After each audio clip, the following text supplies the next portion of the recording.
माजी मंत्री प्राजक्त तनपुरे व भारतीय जनता पार्टी युवा मोर्चाचे जिल्हा अध्यक्ष अक्षय कर्डिले यांच्या हस्ते आज बुवासिद्ध देव मंदिरात आरती संपन्न होताच प्रशासनाने बुवासिद्ध देव मंदिरात ठेवलेल्या पादुका काढण्याचा निर्णय घेताच हिंदुत्ववादी संघटना आक्रमक झाल्या व काही काळ संघटनांचे कार्यकर्ते व प्रशासनाची बाचाबाची होऊन गोंधळाची परिस्थिती निर्माण झाली होती।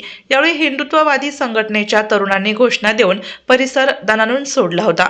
आज रविवार दिनांक 11 जानेवारी राहुरीचे मालक बुवा सिद्धदेव यांच्या मंदिरापासून निघालेल्या धर्मजागरण रथाला प्रशासनाकडून खोडा घालण्याचा प्रयत्न झाल्याने हिंदुत्ववादी संघटना आक्रमक झाल्या होत्या। हिंदुत्ववादी तरुणांनी बुवा सिद्धदेव येथे त्या दरम्यान पादुका ठेवून अनेक सिद्ध महंतांच्या हस्ते महाआरती करण्यात आली। त्यावेळी प्राजक्त तनपुरे व अक्षय कर्डिले ही सहभागी झाले होते। सुरुवातीला बुवा सिद्धदेव मंदिरात धार्मिक पूजा संपन्न झाल्यानंतर या ठिकाणी पादुका ठेवण्यात आल्या। यावेळी हिंदुत्ववादी तरुण व प्रशासनामध्ये बाचाबाची होऊन परिसरात तणावाची परिस्थिती निर्माण झाली होती। प्रशासनाने यावेळी मोठा पोलीस बंदोबस्त तैनात ठेवला होता। प्रशासनाने पादुका हटवण्यासाठी प्रयत्न केला, मात्र तो हिंदुत्ववादी संघटनेच्या कार्यकर्त्यांमुळे असफल ठरला।